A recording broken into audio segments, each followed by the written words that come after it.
All right, we're hopefully going to finish this up tonight. For our visitors, we've been talking about Peter for, 6 months or so on Wednesday nights, and the life of Peter, and the lessons of Peter. There have been many. Peter made his mistakes. Peter learned from his mistakes. And now God gave us Peter's example so we can learn from his mistakes. And we can learn from some of his positive attributes. We've been dealing with consistency in Peter. And one big problem in our Christian circles today is this idea of consistency. People living what they claim to be, living what they claim to believe. You know, it's not what you say that really matters, it's how you live. See, words are cheap. You can say anything, but can you back it up? Does your walk back up your talk? And a consistency in our Christian lives. And our consistency, in Peter's case, in dealing with other people. And we noted, and let's background just a little bit, and let me take you through our go and see Cornelius. Peter's a Jew, Cornelius is a Gentile.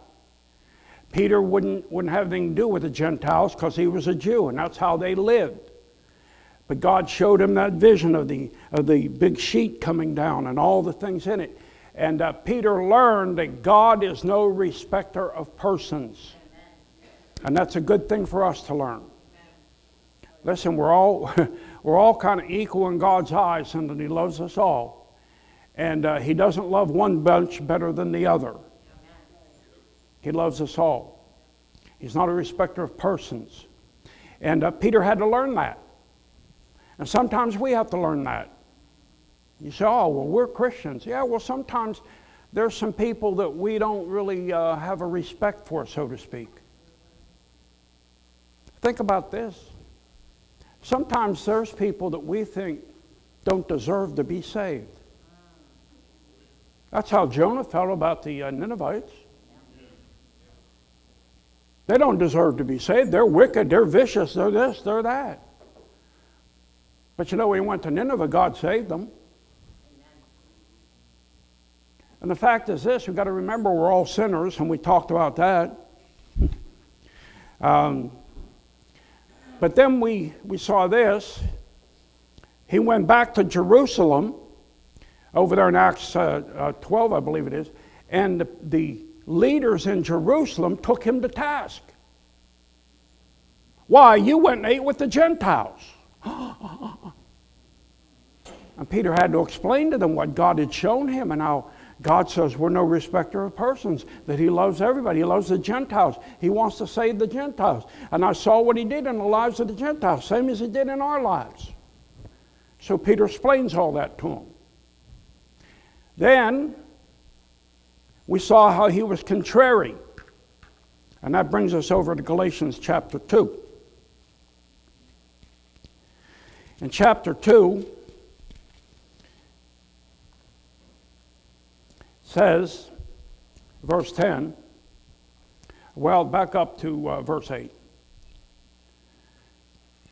For he that wrought effectually in Peter to the apostleship of the circumcision, the same was mighty in me toward the Gentiles. So Paul's talking about, hey, God gave Peter a ministry to the Jews, he gave me a ministry to the Gentiles. And when James, Cephas, that's Peter, and John, who seemed to be pillars, perceived the grace that was given unto me, that's Paul, they gave to me and Barnabas the right hands of fellowship, that we should go unto the heathen, and they unto the circumcision. Only they would that we should remember the poor, the same which I also was forward to do. But when Peter was come to Antioch, I withstood him to the face, because he was to be blamed. For before that certain came from James, he did eat with the Gentiles, but when they were come, he withdrew and separated himself, fearing them which were of the circumcision. And the other Jews dissembled likewise with him, insomuch that Barnabas also was carried away with their dissimulation. And when I saw that they walked not uprightly according to the truth of the gospel, I said unto Peter before them all, if thou being a Jew livest after the manner of the Gentiles, and not as do the Jews, why compellest thou the Gentiles to live as do the Jews?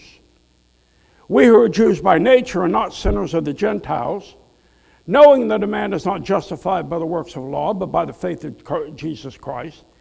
Even we have believed in Jesus Christ, that we might be justified by faith of Christ, and not by the works of the law. For by the works of the law shall no flesh be justified. Father, bless this time we're going to spend looking at what happened here and what we need to learn from it. In Jesus' name I pray. Amen. You know, we find here how Peter left the Gentiles alone. And what Paul's taking him to task with is this. Peter had fellowshiped with the Gentiles. Peter had eaten with the Gentiles there at Cornelius' house and things. And Peter understood that the gospel now was to the Gentiles. But there was an occasion where Peter came to Antioch.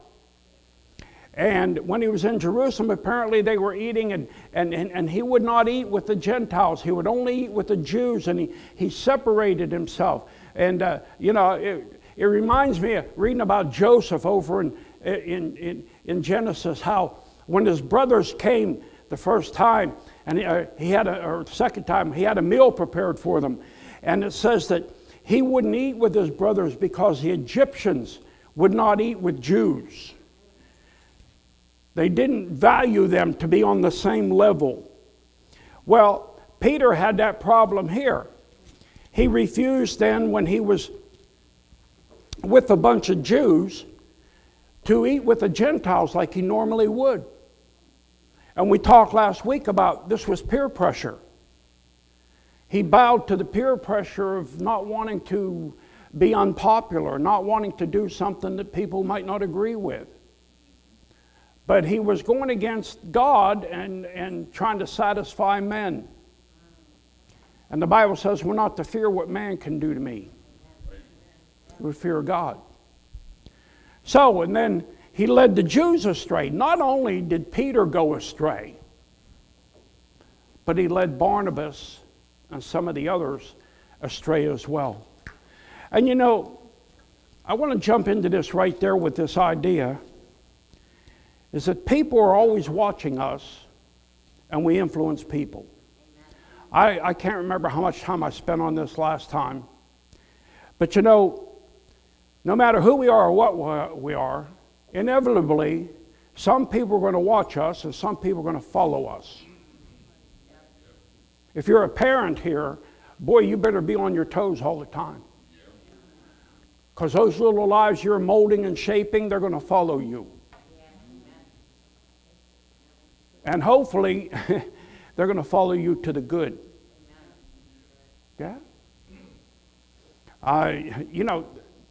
Believe it or not, to some degree, that's even true in the physical sense. What do you mean? I've told you about the fellow I worked with in Jacksonville. He was a big, tall, lanky fella, and he kind of walked hunched over a little bit, and he walked like, it reminds me of Bigfoot, the way he walked. You know, like that. Well, he had a teenage son. The kid was in our youth ministry, and he began to, you know how kids shoot up. When they're 12, they're here, and when they're 14, they're here. Well, that's what happened to his son. But I'd watch his son, and I said, he walks exactly like his daddy. He was built like him, walked like him. So sometimes our kids even pick up our physical attributes. They're watching us.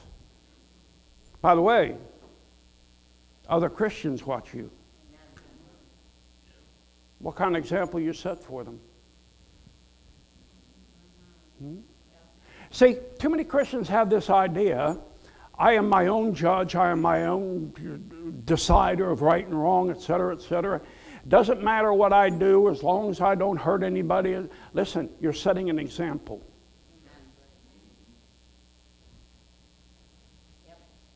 For who? Weaker Christians. Children in our ministry. Visitors, do you know how you behave in a service is important? Listen, I'm going to pick on a little pet peeve here. When people are doing special music or I'm doing announcements, you don't need to be talking. I think it's very rude if I'm trying to talk and you're having a little conversation somewhere, or if somebody's doing special music that they've practiced for, offertory or singing, and you decide you're going to have a conversation with somebody. Now, not only are you being rude, but visitors are looking around, and they're going to think, well, when offering or when preachers making announcements or the offertory or special music, that's the time I talk.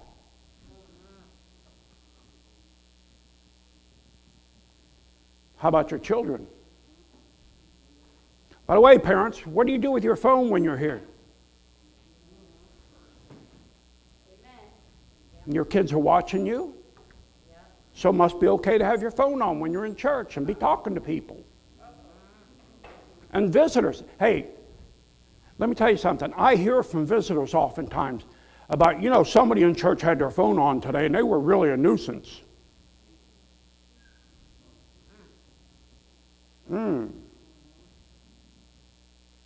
So you come in with your phone on, and we got a sign on the door. Turn your phones off when you come in here. Visitor comes in, they see you, well, they're on their phone. Everybody here must go ahead and get on their phone. How about in your lifestyle? You come in here talking about places you go and things you do that Christians ought not to do, and weaker Christians say, hey, must be okay. Brother so-and-so does it, sister so-and-so does it. Must be okay.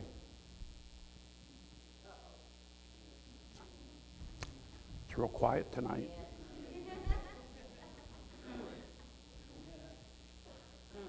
Listen, you never know what effect you're going to have on other Christians. Look what effect Peter had on Barnabas. Barnabas, to me, is a hero. How many of you know about Barnabas? Oh my, when Paul got saved, it was Barnabas who came alongside him and befriended him and helped him. And when the church started, Barnabas sold everything he had and gave it all. He was a godly man, but he fell into the trap. And Peter led him right down that road.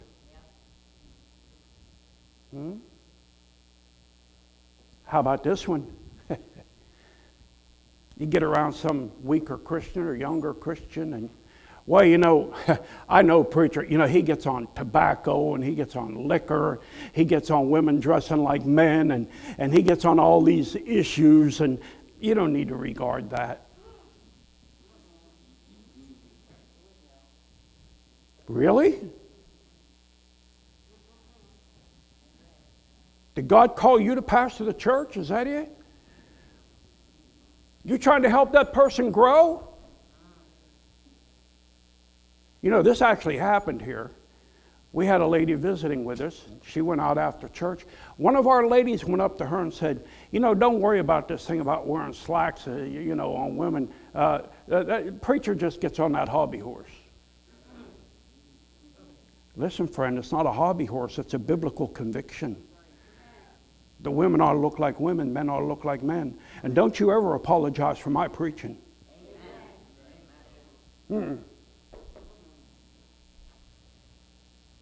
What kind of example you set? How many people are you dragging down instead of building up?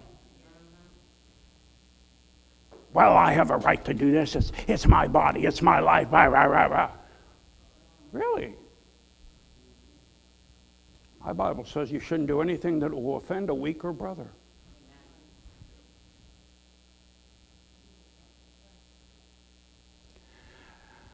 I remember when I was in North Carolina, we had a Christian school, 92 kids. We had some kids that would come in and talk about the TV shows they were watching. I had a deacon's kid who would come in and talk about watching Arsenio Hall. Any of you remember him? Bragging about it. What kind of example is that?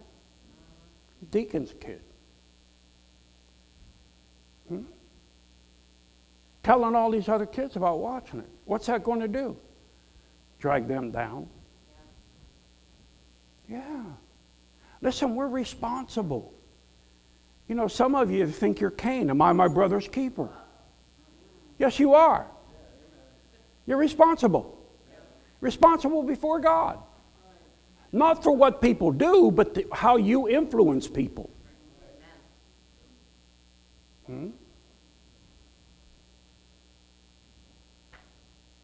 People decide, hey, Sunday I'm not going to church. I'm going to go do this or that. Why don't you come with me and drag somebody else out of church with them? What's up with that?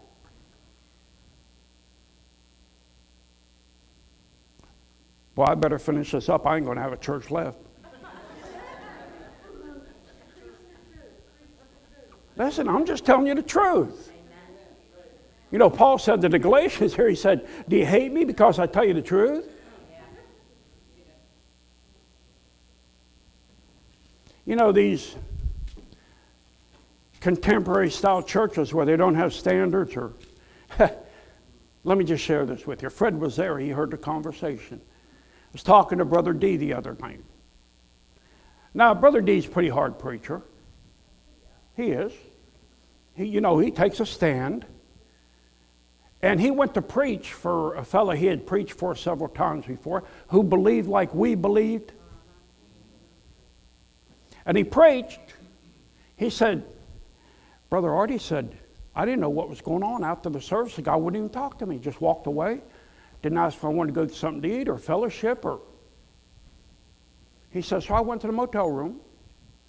He said, next morning I was going to go home, so I thought I'll stop by and see the preacher before I go home. He said he went to see the preacher.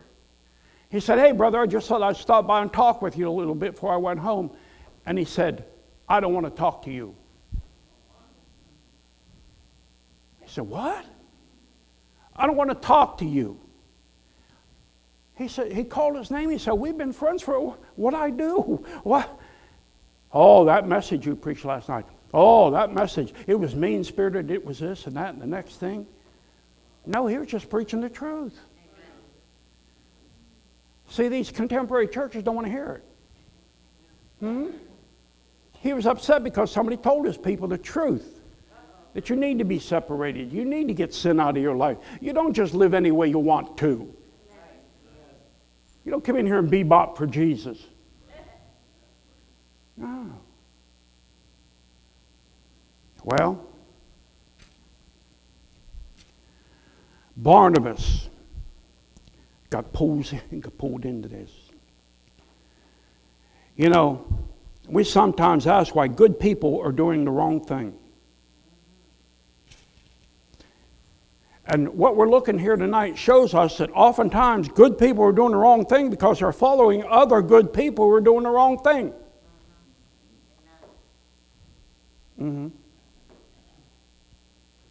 Well, it's important for believers to realize there are those who are coming after us, those who are following us. There's a song my wife sings it sometimes. May all who come behind us find us faithful. That's what I want. That's a legacy I want to leave. Not that I drug other people away. I was faithful to the end in the right things. We need to allow God to guide our steps. The steps of a good man are ordered by the Lord. So we need to learn to listen to God. We need to learn to follow God so we don't lead others astray. Psalm 32 verse 8, I will instruct thee and teach thee in the way which thou shalt go. I will guide thee with mine eye. A man's heart divideth his way, but the Lord directeth his steps. And then Peter got corrected here. This is hard to imagine. Two giants of the faith now, faith, face to face. And there's contention. Sure, Peter loved Jesus and Paul loved Jesus. But this is not a pleasant conversation. Can I tell you, I've been in some of those unpleasant conversations. See, I don't lay awake at night and just dream about rebuking somebody. It don't make my day when oh boy, I get to rip somebody's face off today. They've been doing this and this and this, and it's public knowledge. No, it breaks my heart. It's a hard thing when you have to rebuke a brother or a sister. But it's the right thing. Yeah. Sometimes we need rebuked. How many of you have ever been rebuked? How many of you needed it? Yeah. That's why you got it. You remember David? Remember what brought him back to the Lord? Nathan stuck his finger under his nose and said, "Thou art the man." That's a rebuke. So Paul now has to rebuke Peter because Peter is absolutely wrong. God is not a respecter of persons. Peter said it with his own mouth. And Paul now sees him not living what he said. Paul has to rebuke him, reprimand him. Well, Paul's rebuke. You know, one of the great things about this is this. Paul rebuked Peter to the face. Yeah. He didn't go around gossiping about him. He didn't go tell everybody else what a bad guy Peter was. He had a problem with Peter, and he went right to Peter, face to face. People come to me sometimes, and they say, you know, I'm having a problem with so-and-so, or I have an issue, and here's my first advice. Did you talk to them? See, that's the first avenue of getting things straightened out, is one-on-one. And the fact is this, many times, if things are handled the right way, one-on-one, they get settled right there.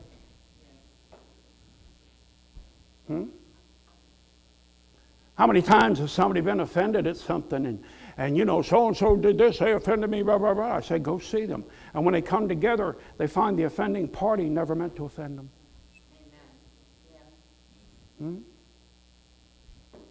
But Paul didn't go around bad-mouthing and ripping Peter apart. Proverbs 6, verses 16 through 19. These 6 things doth the Lord hate, yea, even 7 are an abomination unto him. A proud look, a lying tongue. I hate it when people lie to me. And hands that shed innocent blood, a heart that deviseth wicked imaginations, feet that be swift in running to mischief, a false witness that speaketh lies, and he that soweth discord among the brethren.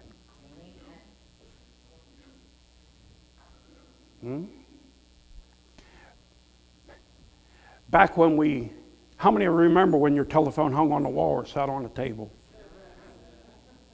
I just saw a thing, somebody had a thing on a computer where one of those hanging phones with a cord about 20 miles long. So you could go anywhere in your house while you're on the phone. But you know, Pastor Fideni used to say, the telephone is one of the most dangerous things to a church. People get on it and gossip. You know, we always said, tell a woman, telephone, telegraph, tell a woman.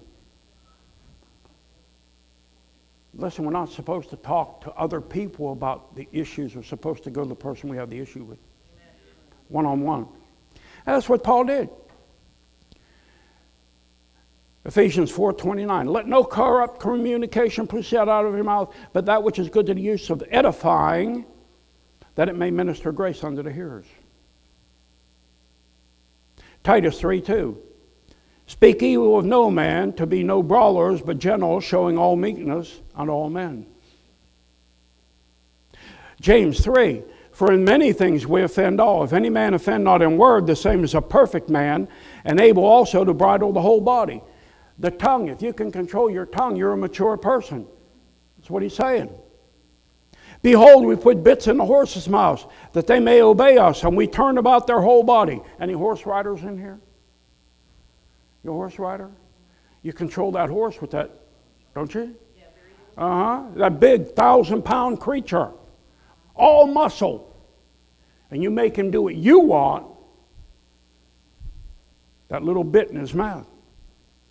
He says, behold, we put bits in the horse's mouth. They obey us. We turn about their whole body. Behold also the ships, which though they be so great and are driven of fierce winds, yet are they turned about with a very small helm, whithersoever the governor listeth. Just that little thing that guides it.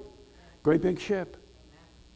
Even so, the tongue is a little member, and boasteth great things. Behold, how great a matter a little fire kindleth. You know how you start a forest fire? Little match. Just a little spark. Set off a fire. Burn a whole woods down. Little fire. And then James says, and the tongue is a fire, a world of iniquity. So is the tongue among our members, that it defileth the whole body, and setteth on fire the course of nature, and it is set on fire of hell. For every kind of beast, and of birds, and of serpents, and of things in the sea is tamed, and hath been tamed of mankind. But the tongue can no man tame, is unruly evil, full of deadly poison. Therewith bless we God, even the Father, and therewith curse we men, which are made after the similitude of God. Out of the same mouth proceedeth blessing and cursing. My brethren, these things ought not to be so. In 4:11 he says, speak no evil one of another, brethren. He that speaketh evil of his brother, and judgeth his brother, speaketh evil of the law, and judgeth the law. If thou judge the law, thou art a doer of the law. No, not a doer of the law, but a judge. Listen, we need to be careful. We need to watch our character assassination. And you know, we're supposed to think kindly of other people. By this shall all men know that thou art my disciples, if you have love one to another. You know, when I was just, I think, first grade or second grade, I was real young. I remember one of our teachers teaching us the golden rule. Do unto others as you would have them do unto you. Now that's a paraphrase of what Jesus said, but it's fact. Do to other people like you would want them to do to you. Treat other people like you want them to treat you. Well, Paul is now going to rebuke Peter. I think Paul had a duty to do that. But if you notice, Paul did it in front of other people. Did you see that? I call them aside. I'll take them in my office, or I'll go sit down at their home, or I'll sit in the pew with them, and I'll say, we got a problem. I don't air it with everybody. Let's get this straightened out. But sometimes, when things are public, now we have to deal with it in a public manner. We've practiced church discipline here. How many of you have been in on that? We've had to do discipline. Yeah. Why do we do that? Because somebody was in sin, and it's a public sin. It's tearing down the testimony of the Lord. It's tearing down the testimony of our church. So we have to deal with it not privately, but publicly. Yeah. And always remember this. Look at Galatians 6:1.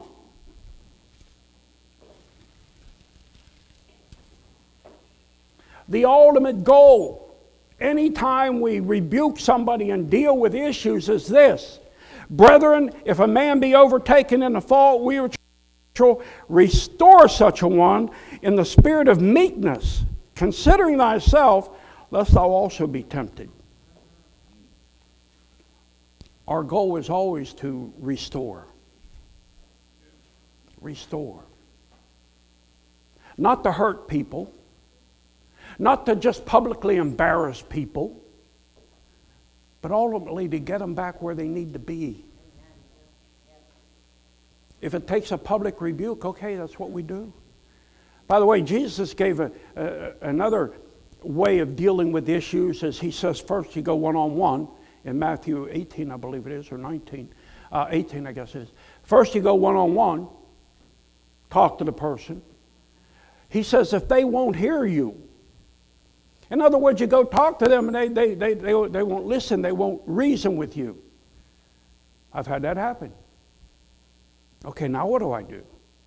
He says now you take 2 or 3 witnesses. And you go that same person with 2 or 3 witnesses and you bring the issue up to them again. Brother, sister, you're wrong here. You need to repent. You need to get right. And if they won't hear you, then the Bible says you bring them to the church.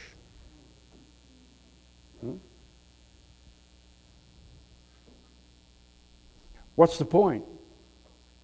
Well, Paul was in a situation where he had to deal with this publicly because it was a public issue.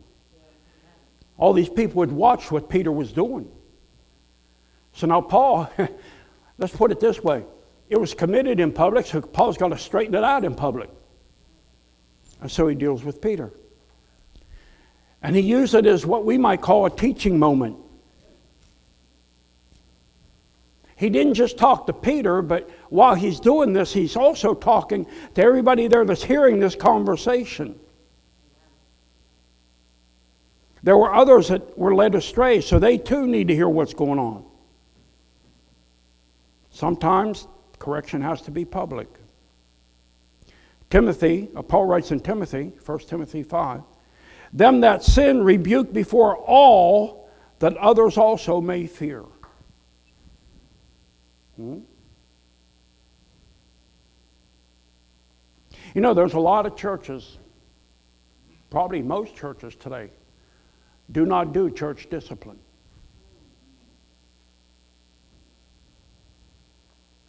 I've seen ministries where even leadership positions, no church discipline. Let me illustrate. Cases where somebody on a church staff got into immorality. No church discipline. They would just tell the person, you're fired, pack up your stuff and go. Now, that took care of that immediate problem. But see, that went on in the congregation as well. People would be in immorality and nobody did anything about it. Well, now you've got a sinful church, a sin-filled church, a church where sin is not being addressed and dealt with. And now you got a church that loses its power. Remember Achan? The whole nation of Israel lost their power because one guy. So when there's sin in the camp, you got to deal with sin in the camp, lest it permeate the whole camp. It's a personal grievance, Matthew 18. By the way, Proverbs tells us this. Open rebuke is better than secret love. Faithful are the wounds of a friend, but the kisses of an enemy are deceitful. Listen, when somebody loves you enough to come to you one-on-one and say, we've got an issue, I need to talk to you, that's a faithful person. Yeah. You ought to be thankful. You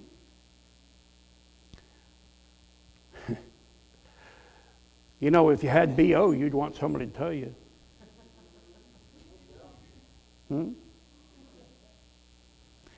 Fellas, if you're walking around with a big rip in the back of your britches, you want somebody to tell you. Or would you prefer nobody say a word and everybody just... No, your friend will come to you and say, hey, you need to brush your teeth, man. You got halitosis. You need to take a bath. You got BO. You need to go change your britches because you got a big rib. And on we could go. A friend will tell you that. Somebody who's not your friend will just snicker at you.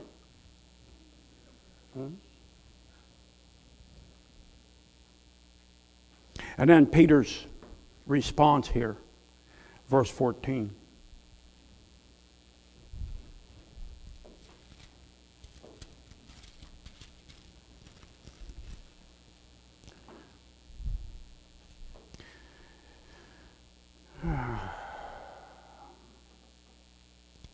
But when I saw that they walked not uprightly according to the truth of the gospel, I said unto Peter before them all, if thou being a Jew livest after the manner of Gentiles, not after the Jews, why compellest thou the Gentiles to live as do the Jews?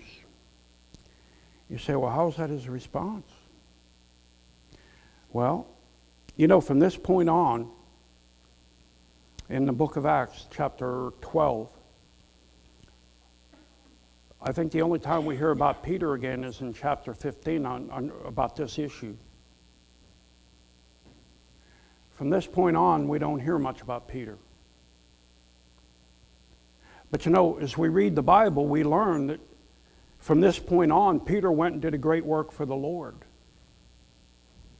He continued until he was martyred, and tradition says he was martyred upside down because he felt like he was not worthy to be crucified upside right like Christ was. So they crucified him upside down. Peter went on to do great things for God.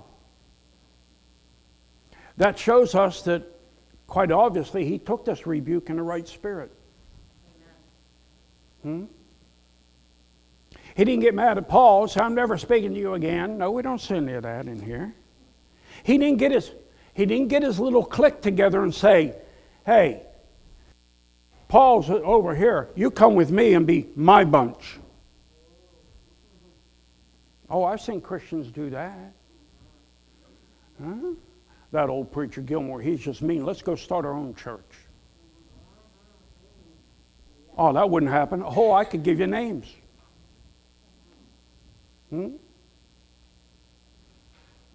I don't like it when it rebukes me. Let's go start a church where there's no rebuke.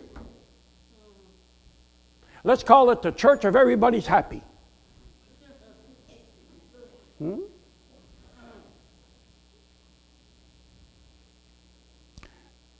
Proverbs 1:15.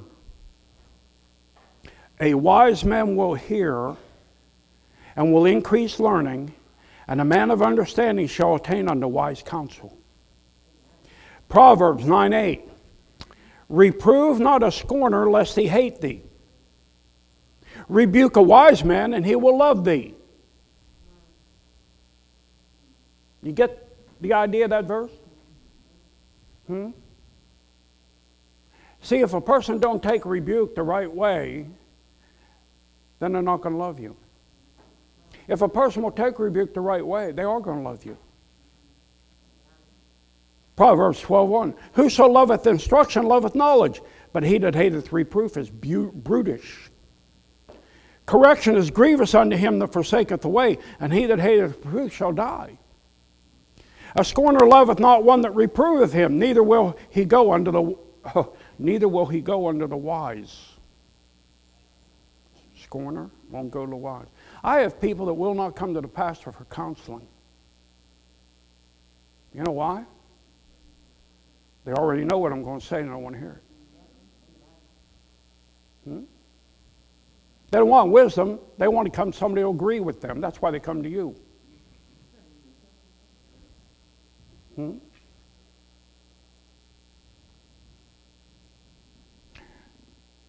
We don't know Peter's immediate response. Paul doesn't go any further. But however hard-headed Peter was, we've seen in all of our past lessons, he's accepted all of the corrections the Lord has put on him. And he never, never, never veered away from the Lord. Even when he followed afar off, he was still there. He never believed he would deny him and ended up doing so and wept. From the epistles of Peter, we learn that although he was corrected and reprimanded publicly by Paul, Peter still loved and respected him. 2 Peter 3:15, he even calls him our beloved brother, Paul. Somebody said there was an old expression, don't shoot the messenger.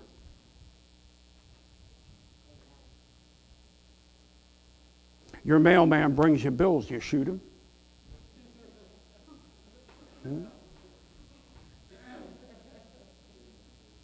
You're going to go to your tax man and he gives you bad news, you're going to shoot him?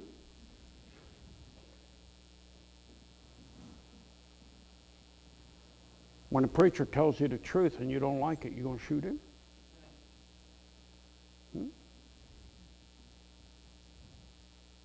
See, oftentimes the message comes through the messenger, but it's not necessarily his message. God using somebody to speak to you. You need to listen? Trying to help you? Of course, one of the biggest issues we have here is pride. Nobody likes to be told they're wrong.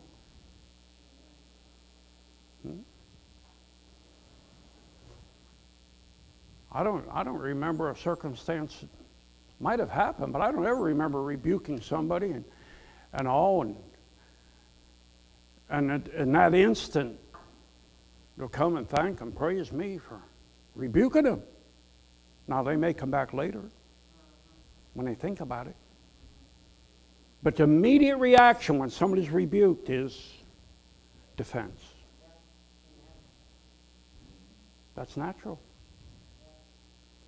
We have to learn, when we're the one receiving, put that defense aside. It's not a time to defend, it's just time to think and be open, because somebody's trying to help me. And then don't forget this, we talked a lot about peer pressure. But don't forget, peer pressure can work both ways. Peer pressure can often cause you to do wrong things. But you know, peer pressure can help you do right things too. So try to have the right spirit, and try to, I hate to use the word pressure, but try to encourage people to do the right things. Set that good example for them. Let's learn from Peter. He wasn't consistent. He said one thing, did another. Somebody had to call him on it. Maybe you're living that way. Don't wait till somebody calls you on it. Get it right. Bible says if man will judge himself, God won't have to judge him. Don't wait for somebody to have to come to you. Get it right. Father, thank you for Peter. Again, what we've learned, so much. Such an example, so many ways. God help us. Help us to learn. Help us to be what we need to be. Do what we need to do. Live like you want us to live. Help us to be consistent in our Christian lives. I ask it in Jesus' name.